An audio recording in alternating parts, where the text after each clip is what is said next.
Hi guys, welcome to SP gods YouTube channel. இன்றைக்கி நாங்கள் ஒரு முக்கியமான ஒரு விஷயத்துக்குள்ள வந்திருக்கோம். அதாவது தமிழ் சினிமா வரலாற்றில் சில திரைப்பட பேர்கள் காலத்தை கலந்து நிற்கும்னு சொல்லுவாங்க.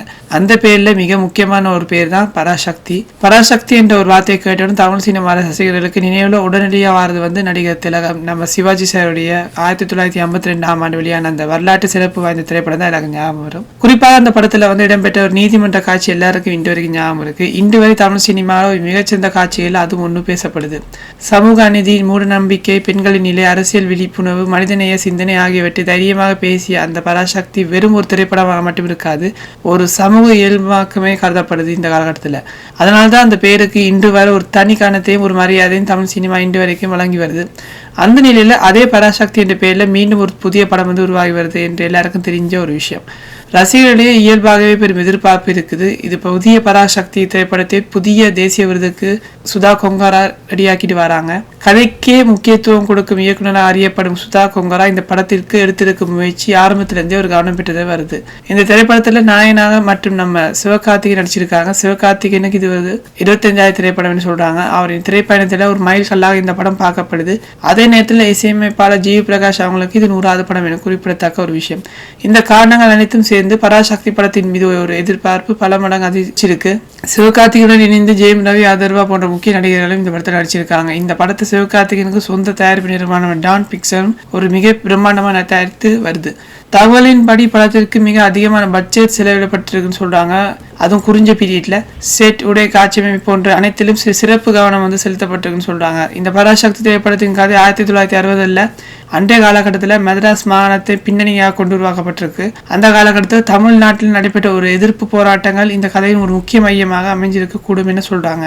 தமிழ் மொழி, உரிமை, அடையாள அரசியல் போன்ற விஷயங்கள் இந்த படத்தில் ஆழமாக பேசப்பட்டிருக்கு. படப்பிடிப்பு வேலைகள் முடிவடைஞ்ச பிறகும் பராசக்தி படத்தின் ஒரு ப்ரொமோஷன் பணிகள் விறுவிறுப்பாக தொடங்கி இருக்கு. அதுல ஒரு பகுதியாகத்தான் நடத்தப்பட்ட கண்காட்சி நிகழ்ச்சியில ரசிகர்களுக்கு பெரும் வரவேற்பை பெற்றிருக்கு. படத்தில் பயன்படுத்தப்பட்ட உடைகள், புகைப்படங்கள், வரலாற்று பின்னணியை விளக்கும் விஷயங்கள் அனைத்தும் அந்த கண்காட்சியில காட்சிப்படுத்தப்பட்டிருக்கு. படத்தின் மீதான ஒரு எதிர்பார்ப்பு இன்னொரு படி கூடியிருக்குன்னு தான் சொல்லலாம். எல்லாம் திட்டமிட்டபடியே சென்று கொண்டிருந்த நிலையில தான் தற்போது ஒரு பெரிய பிரச்சனை எழும்பி இருக்கு. என்னன்னு கேட்டீங்கன்னா, பராசக்தி படத்தின் போஸ்ட் ப்ரொடக்ஷன் வேலைகள் அனைத்தும் முடிவடைஞ்ச பிறகு 2026 ஜனவரி 10 படம் வெளியாகும் என அதிகாரப்பூர்வமாக உதயநிதி வழங்கப்பட்டிருக்கு. அவர் கொடுத்திருக்காரு. அதுவும் நம்ம ஜனநாயகனுக்கு போட்டியா. ஆனா தணிக்கை குழு தொடர்பான ஒரு சிக்கல் இப்ப தற்போது வந்திருக்கு படக்குழுவுக்கு. அதை என்னன்னு சொன்னீங்கன்னா, வெளிவந்த தகவலின்படி பராசக்தி திரைப்படத்தில் இடம்பெற்றுள்ள பல காட்சிகள் நீக்க வேண்டும் என தணிக்கை குழு வலியுறுத்தியுள்ளதாக கூறப்படுது.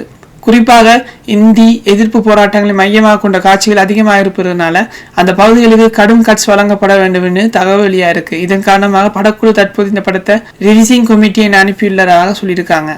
இந்த தணிக்கை குழு நடவடிக்கை படத்தின் ரிலீஸ் தாமதத்தை ஏற்படுத்துமா அல்லது படத்தின் கருத்து மற்றும் தாக்கத்தை பாதிக்குமா என்ற கேள்விகள் ரசிகரிடையே எழுந்திருக்கு. ஒருபுறம் வரலாற்றை உண்மையாக பதிவு செய்ய வேண்டும் என்ற படக்குழுவின் நோக்கமும், மறுபுறம் அரசியல் மற்றும் சமூக உணர்வுகளை கருத்தில் கொண்டு எடுக்கப்படும் குழு முடிவுகளின் ஒரு முடிவும் இந்த இரண்டுக்கிடையில் சிக்கி நிற்கின்றது இந்த பராசக்தி படம். சிவகார்த்திகேயன் ஒரு மிகவும் முக்கியமான படம். அதுவும் இந்த 25வது படமாக மட்டும் இருக்காது, ஒரு சமூக பின்னணியை பேசும் பீரியட் சினிமாவும் இந்த படம் பார்க்கப்படுது. அதனால இந்த சர்ச்சை எந்த அளவுக்கு தீரும், படம் எந்த வடிவில் திரையரங்களை அடையும் என்பதற்கு தற்போது அனைவரின் கவனமா இருக்கு. பராசக்தி என்ற பெயர் தமிழ் சினிமா வரலாற்றில் ஒரு கனமான பொறுப்பை சுமக்கும் பேர். அந்த பேருக்கு நியாயம் செய்யும் விதமாக இந்த புதிய பராசக்தி திரைப்படம் ரசிகர்களை சந்திக்குமா அல்லது ரசிகர்களின் சிக்கி இந்த படம் நாசமா அது வேகம் குறையுமா என்பதை காலம்தான் சொல்ல வேண்டும். நான் அப்பவும் நினைச்சேன், நம்ம ஜனநாயகன் படத்துக்கு போட்டி அந்த படத்தை இறக்கும் போது அவங்க அவசரமா சில எஃபெக்ட் போட்டனால படத்தின் ஒரு ஸ்பெஷல் அந்த முழு ஒரு ஸ்வீட்ஸை நம்மளால ஃபீல் பண்ண முடியாத அளவுக்கு இருக்குது.